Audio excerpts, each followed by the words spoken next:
Hey everybody, welcome back. I hope everybody is doing well. Another beautiful day out here in Arizona. What I want to talk about today, I'm sure, people do get, thrown in jail and prison. They get wrongfully convicted. Most of the people that are in there, I think, deserve to be there, but shit does happen, and I'm sure I've done. Luckily, I've never been to jail or prison. But we've all done things, I'm sure, in our lives that could have landed us. I've done plenty of things that could have landed me in jail, prison. Just lucky I never got caught. Just misdemeanors, nothing like a felony or anything like that. I want to get clear, I've never been to jail or prison, but I did work in 2 jails over a span of 10 years. So I wanted to give some tips for those of you that might eventually end. I would strongly suggest do everything within your power not to go to jail or prison, but in case that would ever happen, in case you get wrongfully convicted or you do end up making a mistake knowingly or unknowingly end up there, I want to help you as best as possible. Now, I just want to get on record. I'm no expert. I've never spent a second behind bars, but I do know quite a bit because I worked. I have 10 years of. I've heard things, seen things, heard things from correctional officers. Inmates have talked to me themselves, and heard things from other friends of mine that have been to jail or prison.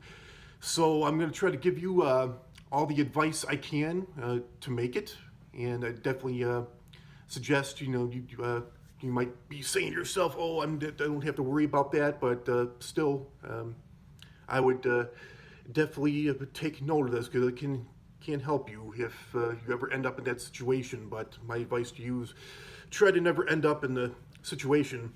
So the first advice I want to give to you is I'll start from going in. The guards, a lot of the guards, correctional officers are dicks. Some of them are nice, sergeants, lieutenants, the sheriff, the warden, what have you. They're dicks. A lot of them are corrupt too, but it sucks.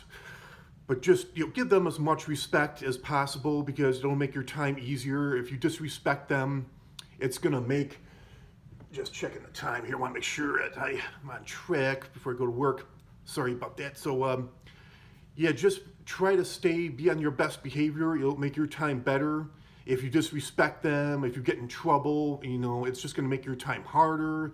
You get privileges taken away from you. They're not going to respect you. So even though they're dicks, just try to, be polite. Yes, sir. Yes, ma'am. No, sir. No, ma'am. Just try to follow their directions as best as possible. Even if they do give you shit, don't give them shit. They're just, even if you're a nice guy, nice woman, they're kind of used to dealing with, same with cops in the street. They're used to dealing with assholes. Most people are assholes that they deal with. They don't know that you're a nice person. After a while, you show it to them.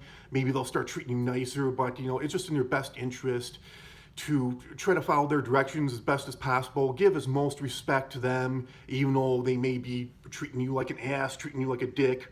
Just try to make it as best as possible, because if you don't treat them with respect, even though they may not be treating you respectfully, it's just going to make your time harder. You're going to get in trouble, get a ticket written,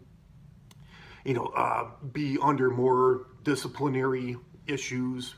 Have commissary, visits, privileges taken away from you. So just try to get along with them as best as possible. Now, when you first come in, I know it's really hard. I suffer from fear, depression, but try to hide your emotions as much as possible.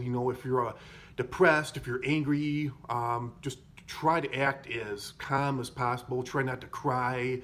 Try not to get mad, because other inmates are going to notice that, and that's going to make yourself a target.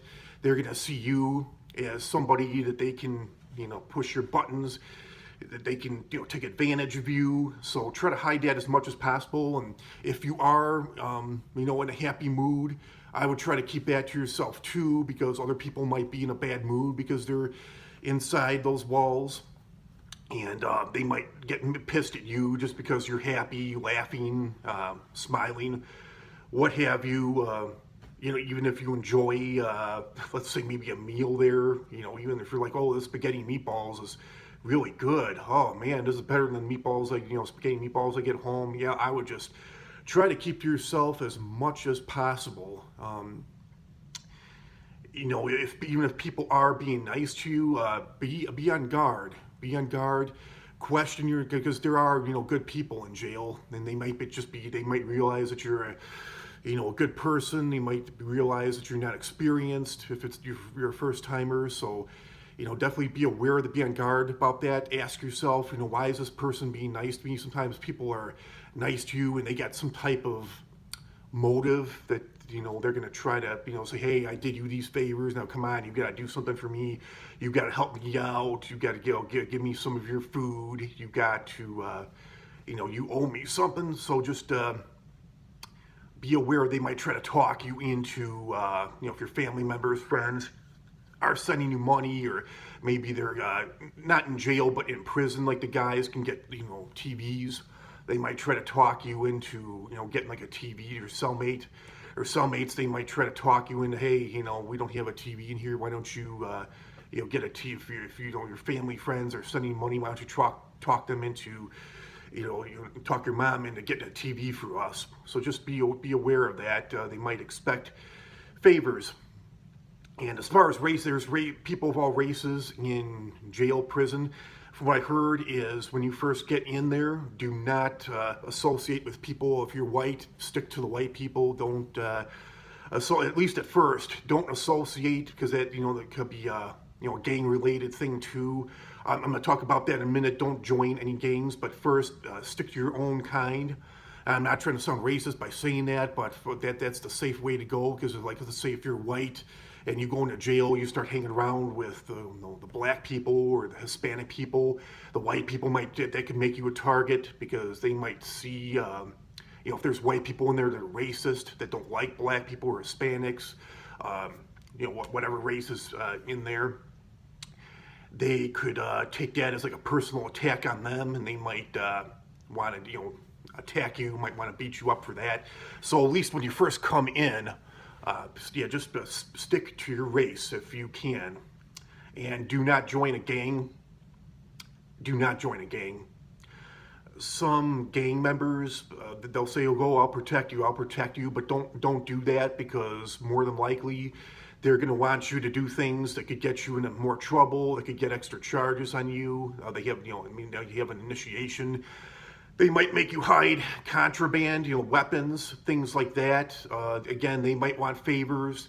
They might want you to attack somebody. They might want you to attack a guard. You could end up, it could be seen as attempted murder. You could end up murdering somebody by accident, and then you're going to get a life sentence. And some of these gang members, they could be doing a life sentence, so they don't give a fuck about you. So definitely be aware of that too. And not even with gangs, but sometimes guys, they're in there for life sentences. They're going to try to provoke you. You might be in there for a short time, a very short time, but they're going to, cause you to do things. They're going to provoke you, push your buttons. They're mad. So they could provoke you to do something to them. They could cause, you to get a life sentence, or you to get, 20, 30 years instead of just, year and a half. So definitely be aware of that. Do not join a gang under any circumstances, because, it's just going to cause more trouble for you. Just try to make it on your own. If they say, oh, I'll give you protection, just say that you don't need it. Say that you don't need it. Just say, I want to do my time alone. They might want sexual favors too. So that's another thing. When you first get in there, it might be a while before, especially if you're transferring from one jail to another, or from jail to prison. And they know this about people who just came in. You might have a while before you can get money on your books, even if you have that coming to you. So don't gamble either. Don't accept favors, because sometimes people will do that. They might give you a candy bar, like, oh, here, I know it'll be a while before you get money on your books. Here, have a bag of Doritos.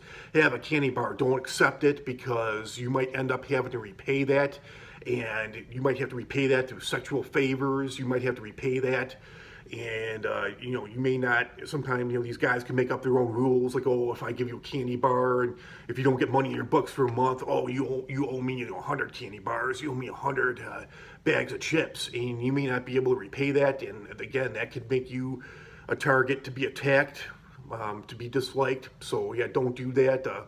Yeah, if they leave it like on your bed or some bunk or whatever like that, just don't accept it. If they leave it there for you, just put it somewhere else. Don't accept it. Like, put it maybe at the front of your cell, or give it to somebody else. Don't accept any favors, and don't gamble, because you may not know what the debt.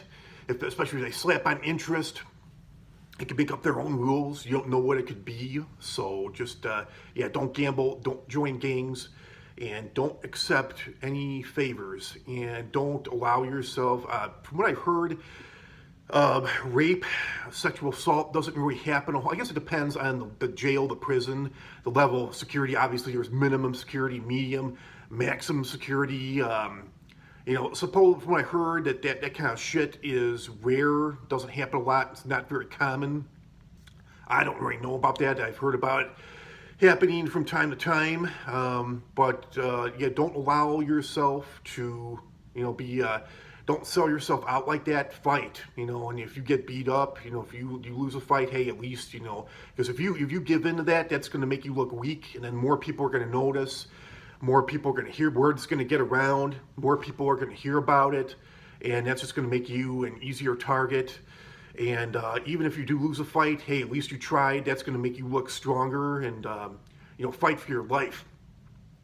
If you I don't really like to fight, but a lot of people don't. But hey, if you make it clear that you don't want to fight, you don't like to fight, that's going to make you an easier target. And it's about it. Don't be afraid of a bigger person, because especially if they're overweight. Even if you're a smaller, shorter guy, if you're skinny, you're in better shape. Fights don't go on for very long. They can get broken up real quickly. I know, a minute when you're fighting, for your life, you're in fear. That minute can seem like a real long time, but it's really not that long in the whole scheme of things. So just try to, the person that can usually win survive a fight is the one, not the strongest, not the biggest guy, but if you're a better fighter, and not even you're a better fighter, you just have more stamina. A big guy, that's overweight, he might be a better fighter. He might be stronger, taller, bigger, but the person he might get out of breath, he might get winded faster. So just, usually the person that can survive the fight, win the fight, is the one that has the longer stamina. So fights really can't go on for that long. So just, be in good shape, exercise, if they have a weight room or whatever, exercise equipment, just do whatever you can to stay in the best shape that you possibly can. Don't smoke. If somebody's a smoker, they're going to get winded a lot faster, especially a heavy smoker. So yeah, just work up, try to be in good shape, because even if you're a smaller person, if you have more stamina, you'll last longer. You'll probably, survive. You have more chances of surviving the fight, staying inside the fight longer. So there is that, and don't tell people how long you have, because I heard that people can get beat up for that, especially if somebody has a life sentence, or somebody, they got 10 more years to do, and you got less than 6 months. Don't tell them how long you have. Just say you don't know. Tell them that you have a longer sentence. Just say it's up in the air, that you're looking for like an appeal, a new trial, because sometimes people, even if you're going home in a couple days, don't tell people about that, because people can get beat up for that. They're just pissed because they're going to be in jail, prison a lot longer. And when it comes to that, if you do end up, in a situation where you think you might get raped or sexually assaulted and there's no way out of it, I don't know if it'd help or not. I've heard about some guys doing this, but just make up a lie that you have AIDS, that you're HIV positive, or you have some type of incurable sexually transmitted disease, because they can't give out, the guards, the medical staff, they can't give out that information. That's confidential due to HIPAA laws, and that might back them off. I don't know. You could say that you're HIV positive and you take meds for it, And take meds for, even if you don't take meds for that, if you're lying, get meds for something else, whether it be anxiety, whether it be, you got high blood pressure, depression, what have you. Just get on any kind of meds, because they won't know what you're taking. They're not going to announce. They'll just, call, the nurse will come up. Doctor will come up with a med card. They'll see you and they'll give you your meds, but it's confidential. They can't tell anybody else. They'll tell you what you're taking, but they can't announce that to anybody else. So if other guys, girls see you going up to the med card getting meds, like, oh man, he might really be HIV positive, so we don't want to get it from him. So there is that. As far as the phones go, some of them have. If you see people are waiting, I would try to keep your phone calls short and sweet. I know it's a hard thing to do too. Some of them have limits, like they just cut you off after a certain amount of time. Sometimes the guards cut you off. I know the jail I used to work at, the phone didn't cut you off, but the guards would have to keep track after a certain amount of minutes. I think, phones, calls are limited like 5 minutes. I know there's a particular guy that was on the phone with his girlfriend. He was just going on, and the guard was telling him, okay, it's time to get off the phone. And the guy actually went off in the guard. And he was telling his girlfriend, like, oh, sorry, honey, I gotta go. Some, bitch-ass motherfucker guard's making me get off the phone. And, again, it wasn't showing respect to the guard. So that just, that made his time harder. That's going to make your time harder. And if you do really, if you're getting raped or getting beat up, if you do feel like you're too weak, that you can't fend this shit off, I would ask to be moved. Talk to somebody, like a social worker, a counselor, talk to a therapist, talk to somebody about what's going on. Ask to be moved. And if you really do fear for your life, if you feel like there's nothing else you can do, ask to go into protective custody. Fake that if you feel suicidal, ask to go on. Tell them, because the jail I worked in, they take that very seriously. Like, bam, like even if you say, like, oh, if they ask if you're suicidal, just say, hey, that doesn't sound like a bad idea at this point. I'm in jail, and bam, they just see that as a red flag. They take that very seriously. And fortunately, you get your clothes taken away. They give you what's called like a turtle suit, where they take all your clothes off. And you're in segregation, you're in by yourself, but at least you're safe in that case. You don't have to worry about getting beat up, you don't have to worry about getting raped. I heard that that's pretty much hell too, because you're locked down for most of the day, but hey, I would feel better being safe, not having to worry about being raped, sexually assaulted, or beat up. But it can get lonely, guys can go nuts being by themselves like that, and losing privileges. But yeah, I know that the two jails I worked at, they take that very seriously. Like, there was one girl said, oh, I know how I am supposed to answer this, so no, I'm not suicidal. And bam, right then and there, suicide watch, or just asked to be moved somewhere else. And again, just try to be on your best behavior, because you could lose visits, privileges, your commissary, your the better food that you can get. And just be careful with the phones, not spending too much time on the phones. The last thing I wanted to talk about was your charges. Again, if you are in for, I heard that you're pretty much a target if you're in there for, rape, any kind of sexual crime. I'm not sure about statutory rape. But yeah, don't lie about your charges, because that's going to bring trouble for you too. And it's so easy to find out now. Somebody could just call a friend or a family member. They can find out, because that's all over the internet. They can find out what you're in for. So don't lie about your charges. Just say you're not talking about that. That's none of your business. You don't feel like talking about it. Be honest about your charges. Or if you don't want to talk about it, just say you don't want to talk about it. Or just say, that's none of your business. I'm not supposed to. My lawyer told me not to talk about my charges, but if they do find out that you're in there for some kind of sexual crime, like rape, if you really are guilty of that, I really don't give a shit about you. But if you are, people do. I mean, obviously teachers, Catholic priests, people like that, people do get wrongfully convicted. So if you are in there, if rape, child, rape, things like that, molesting children, beating on women, raping women, things like that. Just beating on children. If you do get wrongfully convicted of that, again, I would just immediately go on suicide watch. Fake that you say that you fear for your life. Just ask for protective custody. Sometimes they automatically put you in protective custody. So that's my advice on that. I do have an uncle, and I don't know why. From the jail I worked at, they don't mix felonies with misdemeanors. My uncle was in jail for about 2 weeks years ago, and he was just on the run. He owned a bowling alley. He owned a business, and he had a court date that he owned the business with like 3 other guys, and the bowling alley went under, and they were in the process of liquidating the business. It basically went bankrupt, and my uncle didn't want to pay his fair share. He was trying to screw these 2 or 3 other guys.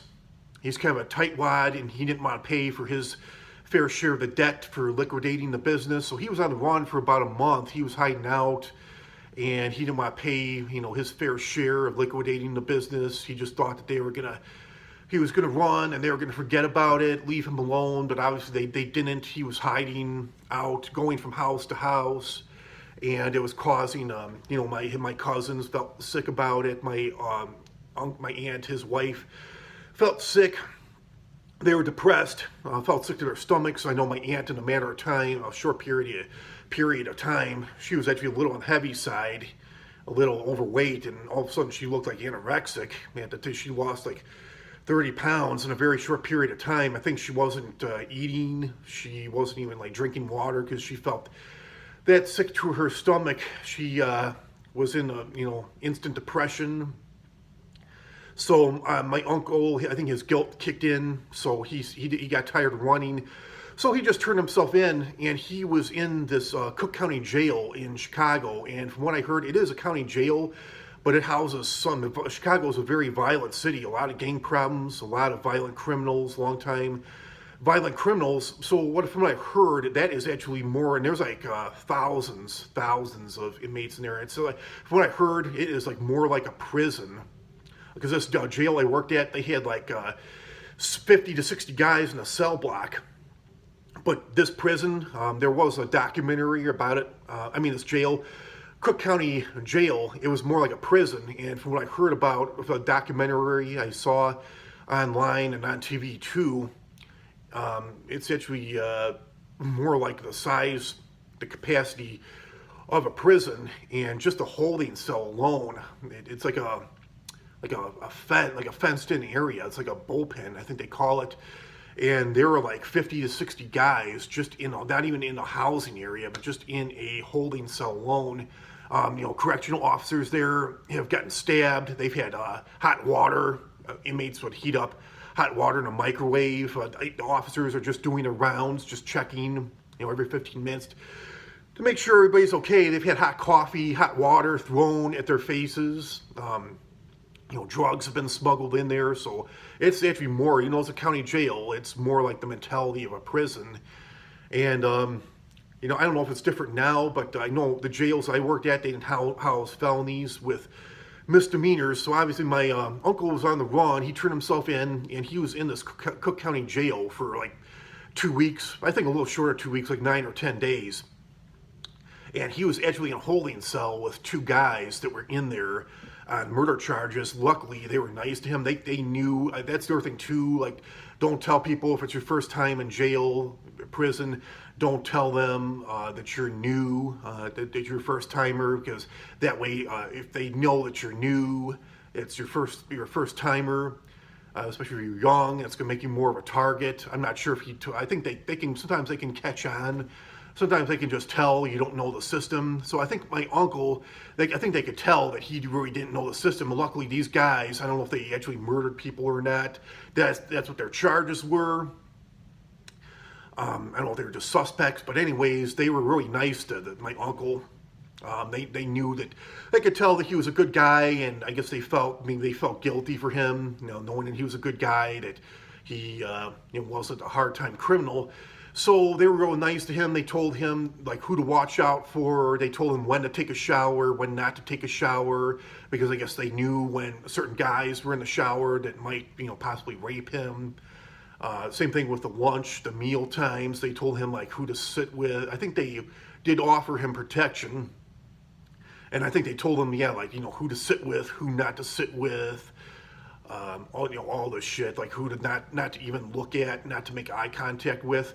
That's another thing too. I heard is don't look down at the floor because that makes you look weak. If you can read, that's okay. I would get some reading material, read a book or a newspaper, whatever, magazines. Do coloring activities, write, journal. But yeah, if you're just like looking down the floor because you don't want to make eye contact with people, that's going to make you look scared. That's going to make you look intimidated or weak. So what I heard is like try to, look at another friend of mine who was in jail. He's for like 2 weeks, minor, misdemeanor, just having a physical fight with neighbors, domestic disturbance. So yeah, he said yeah, try to, look around, try not to focus on any one person for too long. You can glance. But making eye contact for too long, that could be seen as confrontation, and that might make somebody want to fight you or attack you. Don't, especially when you first come in, don't focus on any one person, any one thing for too long. Don't look in cells, because again, that could be seen. You might be curious. People might be calling you, trying to talk to you. But just, look, if you're walking down a hall, prison or jail, and there's cells on both sides, people might be, we're probably going to be looking at you, checking you out, sizing you up. Just try to act as calm as possible, because they try to, they do the same thing with new correctional officers too. The minute they see you, that they study you like a book. And they can, your size, the way you look, if you look young, you look older, if you look scared, if you're acting real tough, if you have like a baby face, if you look a first timer, if you're shaking, if you look, definitely scared. They start thinking the minute you come in, like, okay, this might be, let's see, is this a guy we can steal with or steal from? Is this a guy we could, take advantage of, rape? Is this a guy that we could talk into, giving us, we could steal commissary? Could he get us some extra commissary? Could he get us a TV? That's another thing too. Whatever's on TV, if you have access to remote, usually the officers, the guards, they have access to the channels, the remotes. But yeah, don't change, that could cause a ruckus, a problem. Don't change the channel on the TV, you could get in trouble for that. Even if you have the ability to, don't change the volume, if it's too loud, too soft, just leave that alone. But yeah, just watch yourself the minute you come in. But yeah, if you're coming in, just don't talk to anybody, just walk. If the officers are with you, just go straight to your cell. At that point, maybe if your cellmates are, talking to you, asking you go ahead and talk at that point. You can maybe look at other people at that point. But yeah, walking in, just be careful. Just go about your business. Go about your business. Don't talk to anybody. Don't.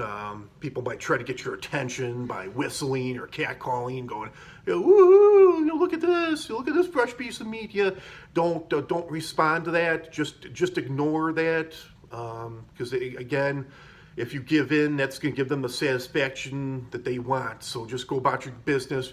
Go straight to your cell, and try to ignore people as much as possible.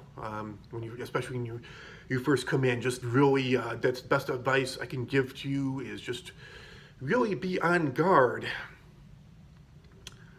Just do whatever you can to, pass the time, sleep, exercise, try to stay in shape, read. They offer, that's another thing too, you could get away from your cell, get away from the chaos that might be in your cell block.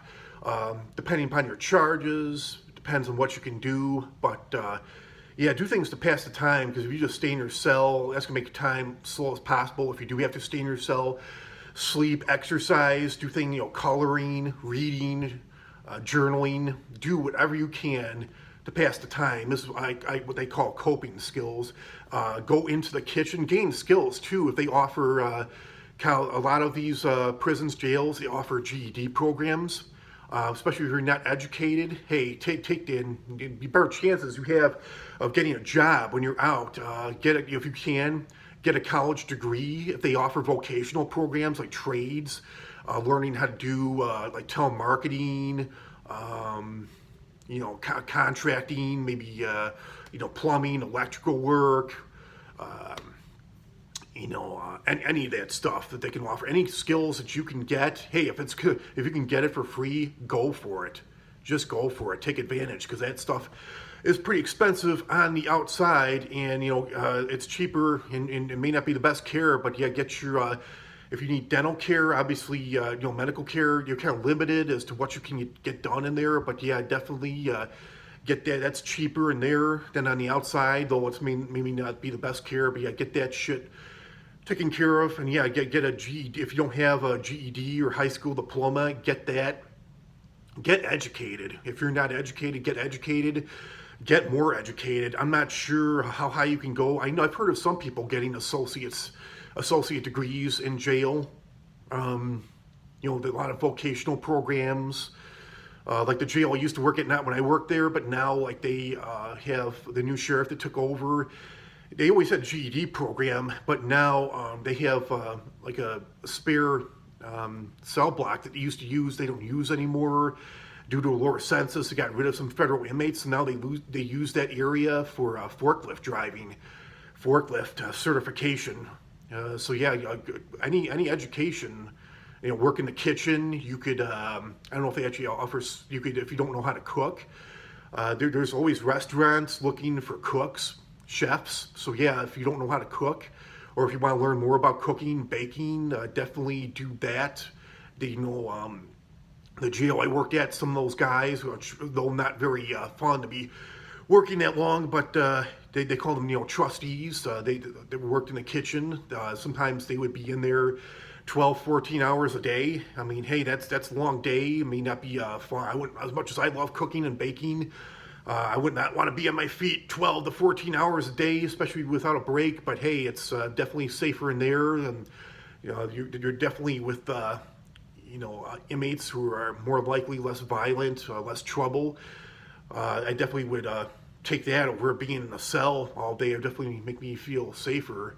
So yeah, just get out of the cell as much as you can. Get yourself educated, keep busy. I think that's all. I think I've covered everything.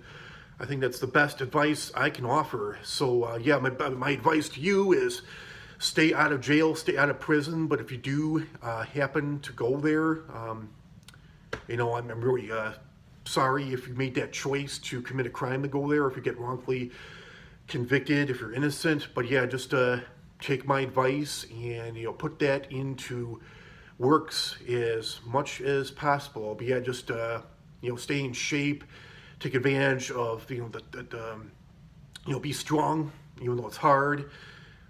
Take advantage of all the opportunities that they offer for you in there. Yeah, it'll be hard for you with a criminal record to get a job, but if you are educated and if you have a good knowledge, even if they don't offer a degree or a GED, these vocational program certifications. I mean, if you have the knowledge is power. Any kind of knowledge you can gain, whatever it is. No knowledge is useless. No knowledge is wasteful. It's definitely a tool, an advantage, an upper hand. So yeah, I think that's all I have to say. That's the best advice I can give. Take advantage of it and put it into works. Comment, like, share, subscribe, and I'll talk to you all real soon with another interesting video.